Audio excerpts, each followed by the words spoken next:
ನಮಸ್ಕಾರ ಸ್ನೇಹಿತರೆ ಹಾಗೂ ಪ್ರೀತಿಯ ವಿದ್ಯಾರ್ಥಿಗಳೇ. ದ್ವಿತೀಯ PUC ರಾಜ್ಯಶಾಸ್ತ್ರ ವಿಷಯಕ್ಕೆ ಸಂಬಂಧಿಸಿದಂತೆ ನಾವು ಇಂದಿನ ಒಂದು ವಿಡಿಯೋದಲ್ಲಿ ಅಧ್ಯಾಯ 2ರಲ್ಲಿ ಬರುವಂಥ 1 ಅಂಕದ ಪ್ರಶ್ನೋತ್ತರಗಳ ಬಗ್ಗೆ ತಿಳ್ಕೊಂಡಿದ್ವಿ. ಈ ಒಂದು ವಿಡಿಯೋದಲ್ಲಿ ಈ ಒಂದು ಅಧ್ಯಾಯ 2 ಚುನಾವಣೆಗಳು ಮತ್ತು ಭಾರತದಲ್ಲಿ ಪಕ್ಷ ಪದ್ಧತಿ ಏನಿದೆ ಇದರಲ್ಲಿ ಬರುವಂಥ 2 ಅಂಕದ ಪ್ರಶ್ನೋತ್ತರಗಳನ್ನ ನಾವಿಲ್ಲಿ ನೋಡ್ತಾ ಹೋಗೋಣ. ನಾನು ನಿಮ್ಮ ಸ್ನೇಹಿತ ಸ್ವಾಮಿಗೌಡ HK.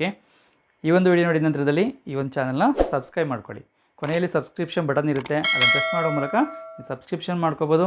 ಹಾಗೆ ಜೊತೆಗೆ ಪಕ್ಕದಲ್ಲಿರುವಂಥ ನೋಟಿಫಿಕೇಷನ್ ಕ್ಲಿಕ್ ಮಾಡಿ ಆಲ್ ಅಂತ ನೀವು ಸೆಟ್ ಮಾಡಿಕೊಂಡ್ರೆ ನಾನು ಮುಂದೆ ಮಾಡುವಂಥ ಎಲ್ಲ ವೀಡಿಯೋಗಳು ನಿಮಗೆ ನೇರವಾಗಿ ಬರಲಿಕ್ಕೆ ಸಾಧ್ಯ ಆಗುತ್ತೆ ಅಂತ ಹೇಳ್ತಾ ನಾವು ಈಗ ನೇರವಾಗಿ 2 ಅಂಕದ ಪ್ರಶ್ನೋತ್ತರಗಳನ್ನ ನೋಡ್ತಾ ಹೋಗೋಣ. ಮೊದಲನೇ ಒಂದು ಪ್ರಶ್ನೆ, 2 ಅಂಕದ ಒಂದು ಪ್ರಶ್ನೆಗಳಲ್ಲಿ ಪ್ರತ್ಯಕ್ಷ ಚುನಾವಣೆ ಎಂದರೇನು ಉದಾಹರಣೆ ಕೊಡಿ.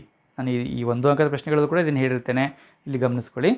ವಯಸ್ಕ ಮತದಾರರು ನೇರವಾಗಿ ತಾವೇ ಮತಗಟ್ಟೆಗೆ ಹೋಗಿ ತಮಗೆ ಬೇಕಾದಂಥ ಅಭ್ಯರ್ಥಿಗಳಿಗೆ ರಹಸ್ಯ ಮತದಾನದ ಮೂಲಕ ಮತ ಚಲಾಯಿಸಿ ತಮ್ಮ ಪ್ರತಿನಿಧಿಗಳನ್ನ ಆಯ್ಕೆ ಮಾಡಿಕೊಳ್ಳುವ ಚುನಾವಣಾ ವಿಧಾನವನ್ನು ಪ್ರತ್ಯಕ್ಷ ಚುನಾವಣೆ ಎನ್ನುತ್ತೇವೆ.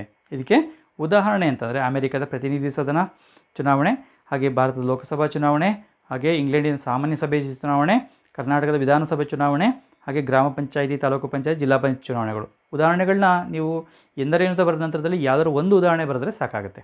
ಹಾಗಾಗಿ ಇದನ್ನು ಅಷ್ಟೊಂದು ಉದಾಹರಣೆ ತಿಳ್ಕೊಂಡಿರಿ. ಹಾಗೆ 2ನೇ ಪ್ರಶ್ನೆ, ಪರೋಕ್ಷ ಚುನಾವಣೆ ಎಂದರೇನು ಉದಾಹರಣೆ ಕೊಡಿ. ಇದನ್ನು ಕೂಡ 1 ಅಂಕ ಪ್ರಶ್ನೆಗಳಲ್ಲಿ ಹೇಳಿದ್ದೇನೆ. ರಾಷ್ಟ್ರದ ಚುನಾವಣಾ ವ್ಯವಸ್ಥೆಯಲ್ಲಿ ಪ್ರಜೆಗಳು ನೇರವಾಗಿ ಮತದಾನದಲ್ಲಿ ಪಾಲ್ಗೊಳ್ಳದೆ ಪ್ರಜೆಗಳಿಂದ ಆಯ್ಕೆಯಾದಂಥ ಪ್ರತಿನಿಧಿಗಳು ರಾಷ್ಟ್ರದ ಮುಖ್ಯಸ್ಥ ಅಥವಾ ಪ್ರತಿನಿಧಿಗಳನ್ನು ಆಯ್ಕೆ ಪ್ರಜೆಗಳ ಪರವಾಗಿ ಆಯ್ಕೆ ಮಾಡುವಂಥ ವಿಧಾನವನ್ನು ನಾವು ಪರೋಕ್ಷ ಚುನಾವಣೆ ಎನ್ನುತ್ತೇವೆ. ಇದಕ್ಕೆ ಉದಾಹರಣೆ ರಾಷ್ಟ್ರಪತಿಗಳ ಚುನಾವಣೆ, ಹಾಗೂ ಉಪರಾಷ್ಟ್ರಪತಿಗಳ ಚುನಾವಣೆ, ಹಾಗೆ ರಾಜ್ಯಸಭಾ ಚುನಾವಣೆ, ವಿಧಾನ ಪರಿಷತ್ತಿನ ಚುನಾವಣೆ, ಇವೆಲ್ಲವೂ ಕೂಡ ಪರೋಕ್ಷ ಚುನಾವಣೆಗೆ ಉದಾಹರಣೆಗಳಾಗಿರ್ತವೆ. ನೀವು ಎಂದರೇನು ಅಂತ ಬರೆದು ಒಂದು ಉದಾಹರಣೆ ಬರೆದ್ರೆ ಸಾಕಾಗುತ್ತೆ ಪರೀಕ್ಷೆಯಲ್ಲಿ. ಹಾಗೆ 3ನೇ ಒಂದು ಪ್ರಶ್ನೆ, ಸಾರ್ವತ್ರಿಕ ವಯಸ್ಕ ಮತದಾನ ಪದ್ಧತಿ ಎಂದರೇನು ಉದಾಹರಣೆ ಕೊಡಿ. ಇದನ್ನು ಕೂಡ ಹಿಂದೆ ಹೇಳಿದ್ದೇನೆ. ಭಾರತದಲ್ಲಿ 18 ವರ್ಷ ತುಂಬಿದ ಅಥವಾ ನಿರ್ದಿಷ್ಟ ವಯಸ್ಸನ್ನು ದಾಟಿದ ಎಲ್ಲ ಸ್ತ್ರೀ ಪುರುಷರು ಜಾತಿ, ಧರ್ಮ, ಲಿಂಗ, ಭಾಷೆ, ಬುಡಕಟ್ಟು, ಹುಟ್ಟಿದ ಸ್ಥಳ, ಸಾಮಾಜಿಕ ಆರ್ಥಿಕ ಸ್ಥಾನಮಾನಗಳ ತಾರತಮ್ಯವಿಲ್ಲದೆ ಮತದಾನದಲ್ಲಿ ಪಾಲ್ಗೊಂಡು ತಮಗೆ ಬೇಕಾದಂಥ ಅಭ್ಯರ್ಥಿಗಳನ್ನ ಆಯ್ಕೆ ಮಾಡುವಂಥ ಸ್ವತಂತ್ರವನ್ನು ಹೊಂದಿರುತ್ತಾರೆ. ಇದನ್ನೇ ನಾವು ಸಾರ್ವತ್ರಿಕ ವಯಸ್ಕ ಮತದಾನ ಪದ್ಧತಿ ಎನ್ನುತ್ತೇವೆ. ಉದಾಹರಣೆಗೆ ಭಾರತ, ತುಂಬ ಸುಲಭವಾಗಿ ಭಾರತ ಅಂತ ಬರೀಬೋದು. ಅಮೇರಿಕಾ, ಇಂಗ್ಲೆಂಡ್, ವಿಶ್ವದ ಬಹುತೇಕ ರಾಷ್ಟ್ರಗಳಲ್ಲಿ ಸಾರ್ವತ್ರಿಕ ವಯಸ್ಕ ಮತದಾನ ಪದ್ಧತಿ ಇದೆ. ಹಾಗೆ 4ನೇ ಪ್ರಶ್ನೆ, ಚುನಾವಣಾ ಆಯೋಗ ಎಂದರೇನು. ಇದರಲ್ಲಿ ಬಹಳ ಮುಖ್ಯ ತಿಳ್ಕೋಬೇಕಾಗತ್ತೆ. ಭಾರತದಲ್ಲಿ ಮುಕ್ತ ಮತ್ತು ನಿಷ್ಪಕ್ಷಪಾತ ಚುನಾವಣೆಗಳನ್ನು ನಡೆಸುವ ಅಧಿಕಾರವನ್ನು ಹೊಂದಿರುವ ಸಂವಿಧಾನದ ಒಂದು ಸ್ವಾಯತ್ತ ಸಂಸ್ಥೆಯನ್ನು ಚುನಾವಣಾ ಆಯೋಗ ಎನ್ನುತ್ತೇವೆ ಅಂತ ಬರೀಬೇಕಾಗತ್ತೆ. ಹಾಗೆ 5ನೇ ಪ್ರಶ್ನೆ, ಚುನಾವಣಾ ಆಯೋಗದ 2 ಕಾರ್ಯಗಳನ್ನ ಬರೆಯಿರಿ ಅಂತ ಇದೆ. ಇದು ಕೂಡ ಬಹಳ ಮುಖ್ಯವಂತ ಪ್ರಶ್ನೆ, ತಿಳ್ಕೊಂಡಿರಿ. ಆದರೆ ಬಹಳ ಮುಖ್ಯವಂತ ಪ್ರಶ್ನೆಗಳು ಅಂತಂದರೆ 324ನೇ ವಿಧಿಯ ಪ್ರಕಾರ ಮತದಾರರ ಪಟ್ಟಿಯನ್ನು ಸಿದ್ಧಪಡಿಸುವುದು, ಪರಿಷ್ಕರಿಸುವುದು, ಪರಿಶೀಲಿಸುವುದು ಮತ್ತು ಈ ಎಲ್ಲ ಕಾರ್ಯಗಳಿಗೆ ನಿರ್ದೇಶನ ನೀಡುವುದು. ಹಾಗೆ 2ನೇದು ರಾಷ್ಟ್ರಪತಿ, ಉಪರಾಷ್ಟ್ರಪತಿ, ಕೇಂದ್ರ ಸಂಸತ್ತಿನ ಚುನಾವಣೆ, ಹಾಗೆ ರಾಜ್ಯ ಶಾಸಕಾಂಗಗಳ ಚುನಾವಣೆಗಳನ್ನು ನಡೆಸುವಂಥದ್ದು. ರಾಜ್ಯ ಶಾಸಕಾಂಗಗಳಿಗೆ ಚುನಾವಣೆಗಳನ್ನ ನಡೆಸುವುದು ಇದರ 2ನೇ ಒಂದು ಕಾರ್ಯ ಆಗಿರುತ್ತೆ. ಅದನ್ನು ಬೇಕು ಬರ್ಕೋಬೋದು ಇಲ್ಲಿ. ಹಾಗೆ 6ನೇ ಒಂದು ಪ್ರಶ್ನೆ, ಚುನಾವಣಾ ಸಂದರ್ಭದಲ್ಲಿ ನಾಮಪತ್ರ ಸಲ್ಲಿಸುವಾಗ ಅಭ್ಯರ್ಥಿಯು ಕಡ್ಡಾಯವಾಗಿ ಘೋಷಿಸುವ ಯಾವುದಾದ್ರೂ 2 ಅಂಶಗಳು ಯಾವುವು ಅಂತ ಇದೆ. ಇದಕ್ಕೆ 3 ಅಂಶಗಳಿದೆ, ಅದರಲ್ಲಿ ಯಾವುದಾದ್ರೂ 2 ಬರೀಬೇಕಾಗುತ್ತೆ ಪರೀಕ್ಷೆಯಲ್ಲಿ. ಅದಕ್ಕೆ ಒಂದು ಅಪರಾಧ ವಿವರಗಳ ಕಡ್ಡಾಯ ಘೋಷಣೆ, ಹಾಗೆ 2ನೇದಾಗಿ ಶೈಕ್ಷಣಿಕ ವಿವರಗಳ ಹಿನ್ನೆಲೆಯ ಘೋಷಣೆ, ಹಾಗೆ 3ನೇದಾಗಿ ಆಸ್ತಿ ವಿವರಗಳ ಹಿನ್ನೆಲೆಯ ಘೋಷಣೆ. ಇವು 3 ತಿಳ್ಕೊಳ್ಳಿ, ಪರೀಕ್ಷೆಯಲ್ಲಿ 2 ಬರೆದ್ರೆ ಸಾಕಾಗುತ್ತೆ. ಹಾಗೆ 7ನೇ ಒಂದು ಪ್ರಶ್ನೆ, ವಿದ್ಯುನ್ಮಾನ ಮತಯಂತ್ರದಿಂದ ಆಗುವ 2 ಅನುಕೂಲಗಳನ್ನು ತಿಳಿಸಿ. ಇದು ಕೂಡ ಬಹಳ ಮುಖ್ಯವಂತ ಪ್ರಶ್ನೆ. ಇದಕ್ಕೆ ಉತ್ತರ, ಪ್ರತಿ 7 ಸೆಕೆಂಡಿಗೆ ಒಂದರಂತೆ ಮತ ಹಾಕ್ಬೋದು. ಇದರಿಂದ ಮತದಾನ ಶೀಘ್ರವಾಗಿ ನಡೆದು ಸಾಕಷ್ಟು ಸಮಯ ಉಳಿತಾಯ ಆಗುತ್ತೆ. ಹಾಗೆ ಇಲ್ಲಿ ಕುಲಗೆಟ್ಟ ಮತ ಅಥವಾ ತಿರಸ್ಕೃತ ಮತಗಳ ಸಮಸ್ಯೆ ಇರುವುದಿಲ್ಲ. ಹಾಗಾಗಿ ಹೆಚ್ಚು ಅನಕ್ಷರಸ್ಥರು ಕೂಡ ಹೆಚ್ಚು ಅನುಕೂಲ ಆಗಿರುತ್ತೆ. ಹಾಗೆ ಶೀಘ್ರವಾಗಿ ಮತದಾನ ನಡೆದು ಮತ ಎಣಿಕೆ ಪ್ರಕ್ರಿಯೆ ಕೂಡ ಶೀಘ್ರವಾಗಿ ನಡೆದು ತ್ವರಿತವಾಗಿ ಫಲಿತಾಂಶವನ್ನು ಪಡೀಲಿಕ್ಕೆ ಸಾಧ್ಯ. ಹಾಗೆ ಕಾಗದ ಪತ್ರಗಳ ಬಳಕೆ ಕಡಿಮೆ ಇರೋದರಿಂದ ಹಣವನ್ನು ಕೂಡ ಉಳಿಸ್ಬೋದು, ಪರಿಸರ ನಾಶವನ್ನು ಕೂಡ ತಪ್ಪಿಸುತ್ತದೆ. ಹಾಗೆ ಇಲ್ಲಿ ಅತಿ ವೇಗವಾಗಿ ಮತದಾನ ಮಾಡಲಿಕ್ಕೆ ಸಾಧ್ಯ ಆಗುತ್ತೆ. ಹಾಗೆ ಮತದಾನದ ಒಂದು ಪೂರ್ವ ಸಿದ್ಧತೆ ಕೂಡ ಬಹಳ ಕಡಿಮೆ ಇರುವಂಥದ್ದು ನಾವು ಕಾಣ್ತೇವೆ. ಅನಕ್ಷರಸ್ಥರು ಕೂಡ ಇದನ್ನು ತುಂಬ ಸುಲಭವಾಗಿ ಬಳಕೆ ಮಾಡಲಿಕ್ಕೆ ಸಾಧ್ಯ. ಹಾಗೆ ಚುನಾವಣಾ ಅಕ್ರಮಗಳನ್ನು ತಡೆಯಲಿಕ್ಕೂ ಕೂಡ ಇದರಿಂದ ಸಾಧ್ಯ ಆಗುತ್ತೆ. ಹಾಗೆ 8ನೇ ಪ್ರಶ್ನೆ, ಮತದಾರರ ಗುರುತಿನ ಚೀಟಿಯಿಂದ ಆಗುವಂಥ 2 ಉಪಯೋಗಗಳನ್ನು ತಿಳಿಸಿ ಅಂತ ಇದೆ. ಇದಕ್ಕೆ ಉತ್ತರ, ನಕಲಿ ಮತದಾರರನ್ನು ತಡೆಗಟ್ಟಿ ನಿಜವಾದ ಮತದಾರರನ್ನು ಮತ ಚಲಾಯಿಸಲು ಅವಕಾಶ ಆಗುತ್ತದೆ. ಇದು ಬಹಳ ಮುಖ್ಯವಂತ ಉಪಯೋಗ ಇದರದ್ದು. ಹಾಗೆ 2ನೇದಾಗಿ ಮತದಾರರ ಗುರುತಿನ ಚೀಟಿಯಲ್ಲಿ ನಮೂದಿಸಿರುವ ತಾಂತ್ರಿಕ ವಿವರಗಳ ಆಧಾರದ ಮೇಲೆ ಚುನಾವಣೆಗಳನ್ನ ಹೆಚ್ಚು ನ್ಯಾಯಸಮ್ಮತವಾಗಿ ನಡೆಸಲಿಕ್ಕೆ ಸಾಧ್ಯ ಆಗುತ್ತೆ. ಹಾಗೆ 3ನೇ ಒಂದು ಉಪಯೋಗ ಅಂದರೆ ಮತದಾರರ ಗುರುತಿನ ಚೀಟಿಯಿಂದ ಸರ್ಕಾರದ ಹಲವಾರು ಯೋಜನೆಗಳಿಂದ ಸಿಗುವಂಥ ಲಾಭವನ್ನು ಪಡೀಬಹುದು. ಹಾಗೆ ಇದನ್ನು ಗುರುತಿನ ಚೀಟಿಯಾಗಿ ಕೂಡ ಬಳಸ್ಬೋದು. ಈ ಥರ ಒಂದು ಉಪಯೋಗಗಳು ತಿಳ್ಕೋಬೇಕಾಗುತ್ತೆ. ಹಾಗೆ 9ನೇ ಪ್ರಶ್ನೆ, ರಾಜ್ಯ ಹಣಕಾಸು ನೆರವು ಕುರಿತು ಬರೆಯಿರಿ ಅಂತ ಇದೆ. ಇದಕ್ಕೆ ಉತ್ತರ ನೋಡಿದಾಗ ನೋಡಿ, ರಾಜ್ಯವೇ ಚುನಾವಣಾ ವೆಚ್ಚವನ್ನು ಭರಿಸುವುದರಿಂದ ರಾಜಕೀಯ ಪಕ್ಷಗಳ ಖರ್ಚು ವೆಚ್ಚಗಳ ಒಂದು ಮೇಲೆ ಮಿತಿಯನ್ನು ಹೇರಲಿಕ್ಕೆ ಸಾಧ್ಯ ಆಗುತ್ತೆ.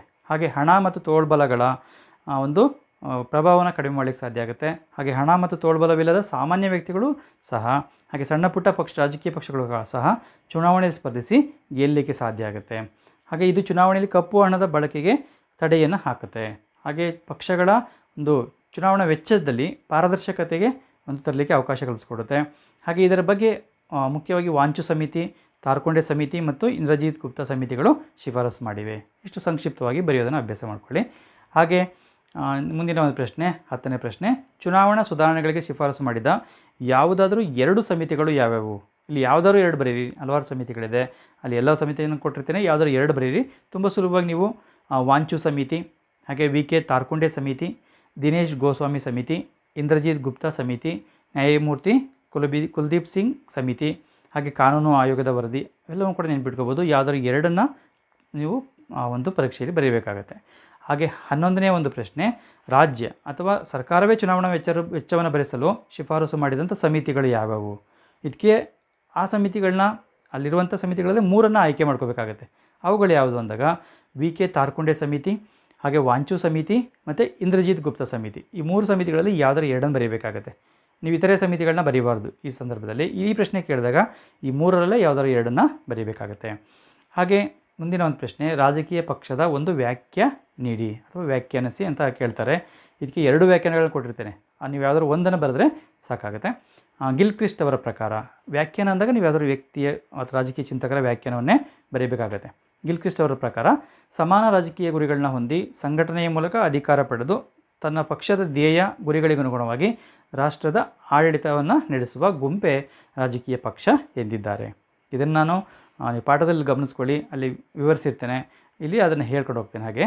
ಹಾಗೆ ಇನ್ನೊಂದು ವ್ಯಾಖ್ಯೆ ಅಂತಂದರೆ ಎಡ್ಮಂಡ್ ಬರ್ಕ್ ಅವರ ಪ್ರಕಾರ ಕೆಲವು ಸಾಮಾನ್ಯ ತತ್ವಗಳ ಆಧಾರದ ಮೇಲೆ ರಾಷ್ಟ್ರೀಯ ಹಿತಾಸಕ್ತಿಯನ್ನು ಸಾಧಿಸಲು ಶ್ರಮಿಸುವ ಸಂಘಟಿತ ಗುಂಪೇ ರಾಜಕೀಯ ಪಕ್ಷ ಅಂತ ಹೇಳಿದ್ದಾರೆ. ಇವರು 2ರಲ್ಲಿ ಯಾವುದಾದ್ರು 1 ಬರ್ಕೊಳ್ಳಿ ಸಾಕು. 1 ನಿಮ್ಗೆ ಯಾವ್ದು ಸುಲಭ ಅನಿಸುತ್ತೆ ಅದನ್ನು ತಿಳ್ಕೊಂಡ್ರೆ ಅದಕ್ಕೆ ಬರಿಬೋದು. ಹಾಗೆ 13ನೇ ಒಂದು ಪ್ರಶ್ನೆ, ಏಕಪಕ್ಷ ಪದ್ಧತಿ ಎಂದರೇನು? ಉದಾಹರಣೆ ಕೊಡಿ. ಬಹಳ ಮುಖ್ಯ ತಿಳ್ಕೊಬೇಕಾಗುತ್ತೆ ನೀವು. ಒಂದು ರಾಷ್ಟ್ರದ ಚುನಾವಣಾ ವ್ಯವಸ್ಥೆಯಲ್ಲಿ ಅಥವಾ ರಾಜಕೀಯ ವ್ಯವಸ್ಥೆಯಲ್ಲಿ ಕೇವಲ ಒಂದೇ ಪಕ್ಷ ಅಸ್ತಿತ್ವದಲ್ಲಿದ್ದರೆ ಅದನ್ನು ಏಕಪಕ್ಷ ಪದ್ಧತಿ ಎನ್ನುತ್ತೇವೆ. ಉದಾಹರಣೆಗೆ ಚೀನಾದ ಕಮ್ಯುನಿಸ್ಟ್ ಪಕ್ಷ. ಹಾಗೆ 14ನೇ ಪ್ರಶ್ನೆ, ದ್ವಿಪಕ್ಷ ಪದ್ಧತಿ ಎಂದರೇನು? ಉದಾಹರಣೆ ಕೊಡಿ. ಇದಕ್ಕೆ ಉತ್ತರ, ಒಂದು ರಾಷ್ಟ್ರದ ರಾಜಕೀಯ ವ್ಯವಸ್ಥೆಯಲ್ಲಿ ಅಥವಾ ಚುನಾವಣಾ ವ್ಯವಸ್ಥೆಯಲ್ಲಿ 2 ಪಕ್ಷಗಳು ಮಾತ್ರ ನಿರ್ಣಾಯಕ ಪಾತ್ರವನ್ನು ವಹಿಸುತ್ತಿದ್ದರೆ ಅದನ್ನು ದ್ವಿಪಕ್ಷ ಪದ್ಧತಿ ಎನ್ನುತ್ತೇವೆ. ಉದಾಹರಣೆಗೆ ಅಮೆರಿಕ ಸಂಯುಕ್ತ ಸಂಸ್ಥಾನ ಮತ್ತು ಇನ್ನೊಂದು ಬ್ರಿಟನ್ ಉದಾಹರಣೆಯಾಗಿ ಬರೀಬೋದು. ಹಾಗೆ 15ನೇ ಪ್ರಶ್ನೆ, ಬಹುಪಕ್ಷ ಪದ್ಧತಿ ಎಂದರೇನು? ಉದಾಹರಣೆ ಕೊಡಿ. ಇದು ಬಹಳ ಮುಖ್ಯವಾದ ಪ್ರಶ್ನೆ. ಇದನ್ನು ಹಲವಾರು ಬಾರಿ ನಿಮಗೆ ಪರೀಕ್ಷೆಗಳು ಕೇಳಿದ್ದಾರೆ.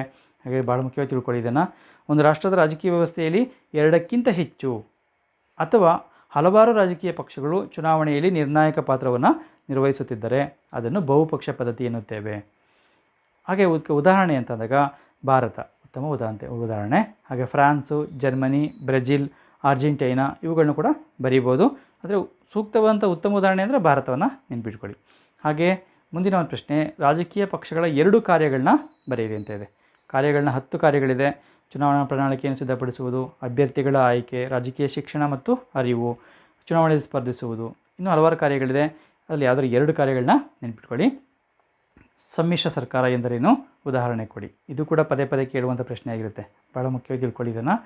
ಸಾರ್ವತ್ರಿಕ ಚುನಾವಣೆಯ ನಂತರ ಸರ್ಕಾರ ರಚಿಸಲು ಅಗತ್ಯವಾದ ಬಹುಮತವನ್ನು ಯಾವುದೇ ಒಂದು ರಾಜಕೀಯ ಪಕ್ಷ ಪಡೆಯದಿದ್ದರೆ 2 ಅಥವಾ 2ಕ್ಕಿಂತ ಹೆಚ್ಚು ರಾಜಕೀಯ ಪಕ್ಷಗಳು ಸೇರಿ ಮೈತ್ರಿ ಮಾಡಿಕೊಂಡು ಸರ್ಕಾರವನ್ನು ರಚಿಸಿದರೆ ಅಂಥ ಸರ್ಕಾರವನ್ನು ಸಮ್ಮಿಶ್ರ ಸರ್ಕಾರ ಎನ್ನುತ್ತೆ.